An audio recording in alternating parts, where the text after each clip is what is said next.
Gravel bikes are all the rage right now, and for lots of riders they could make the ideal one bike garage. Therefore, many of us, myself included, spend a fair chunk of time riding our gravel bikes on the road, either through desire or necessity to actually find some gravel. I'm certainly not alone when I say that I regularly commute on a gravel bike, even though the majority of that is on tarmac. But how much faster would I be on a pure road setup? Let's find out. Cue the montage.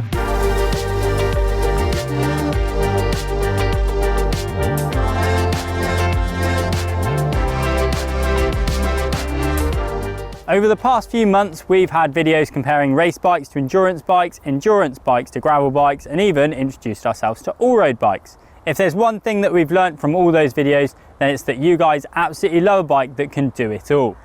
Personally, I love reading people's comments of the weird and wacky steeds that you've got being used for seemingly every purpose bar their intended one.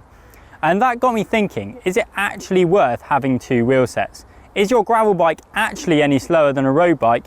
And what's the rules on shaving my legs if I ride a gravel bike on the road? Well, today I've got two bikes, one set up for gravel and the other for road. This one has flared bars, a gravelly group set, and of course high volume semi-knobbly tyres. And the one over there is on skinny rubber and has an Ultegra Di2 group set. Obviously there's plenty of arguments to say that I could speed up the gravel bike, or that I could slow the road bike down by ditching the lovely deep aero wheels. However, I've ignored all those people because, well, this is how I actually want to ride both these bikes the majority of the time. Oh, and they're also of fairly similar value. I'll be riding them multiple times on a flat route, up a climb, and then on a descent to see whether all my riding buddies would drop me if I decide to take the gravel bike on my next group ride. Obviously, we want to try and make this as fair as possible, so without a wind tunnel and rolling resistance machine, we're left having to rely on a nice still day for consistent conditions and my trusty Quark power meters. I pump the tyres up to the pressures recommended by SRAM's online calculator for road conditions in both cases. That obviously means I'm running a bit more in the gravel tyres than I ordinarily would, but well, it makes it fairer because why wouldn't I pump up my tyres if I'm riding my gravel bike on the road? We'll be doing each test 3 times on both bikes to try and weed out any anomalies and get a better average. And I'll also be wearing exactly the same clothing and holding the same position for each. I'm not sure if it's too wise to do the easiest test first, but there we go. Ahead of me lies 400 meters of unadulterated descent, no brakes, no pedaling, just pure aero. Here goes.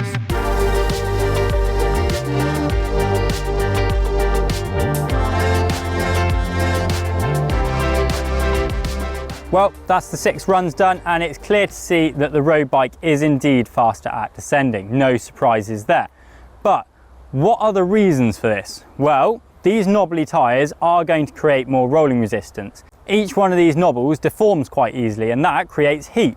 Also, I'm not sure you can hear it on the footage, but they're also a fair bit louder. That heat and sound is, well, it's wasted energy. It's quite literally my speed dissipating away.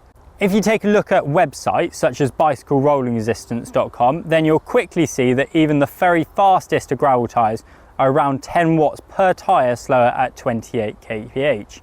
However, it's worth noting that these tests are done on a drum, so in the real world, where roads include potholes, stones and lumps, the difference could narrow. The other factor, and the one that I expect to have made the largest difference on this downhill test, is aerodynamics.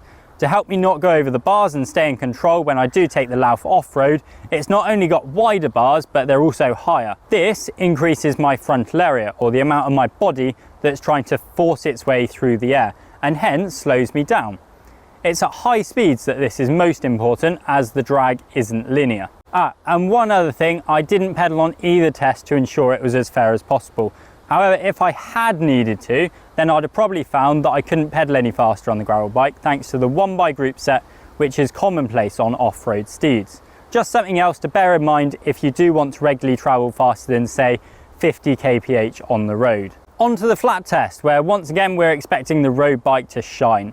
The route in question is mostly flat, definitely fast, and I'll be aiming to hold 275 watts during all the runs. So what can we glean from the results? Well, on average, the road bike was a not insignificant 1.24 kph faster than the gravel bike. On my hour-long commute then, that means that the road bike would save me just under 3 minutes, if the terrain was similar to where we've tested today. Out on the road, the gravel bike didn't necessarily feel slow, but it was definitely on the faster sections where I simply felt my speed being sapped as I stared at my Wahoo. One of the biggest things I noticed was the gaps in between the gears. Whereas the 1x group set has as much range as the 2x1, the change in between each gear is much more noticeable, and at some points on the route I struggled to find a comfortable cadence. Obviously, if you do want to ride your gravel bike on the road quite often, then you could always fit a double chain set. Well, I can't because the Lauf won't take one, but well, most riders might be able to. Just like on the downhill test, there's two main factors slowing me down: rolling resistance and aerodynamic drag. So it's worth noting that riding in a group might mean you're at less of a disadvantage on a gravel bike, as you can hide behind someone in front of you, and hence your frontal area is less important. Our final test hopes to get rid of, or at least minimise, that pesky aerodynamic drag by travelling at much lower speeds, up a hill. Quite a steep hill actually. Who the chose this hill? Clearly someone who doesn't have to ride up it 6 times. Anyway, on the scales, despite being a fairly similar spec, my gravel bike is around 500 grams heavier than my road bike. Now I'd say this is fairly typical. Usually a gravel bike will have a bit more frame material to ward off any overly lively rocks. That's around 150 grams compared to a road frame. Then there's 50 grams additional sealant, likely an additional few grams from those wider bars, and then a good few extra 100 grams in tyre weight.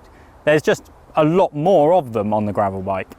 On the hill, this might have had less of an effect than you would think, as on all 6 runs I managed to average within 1 watt of my 275 watt target and had just a 0.2 kph difference in speed.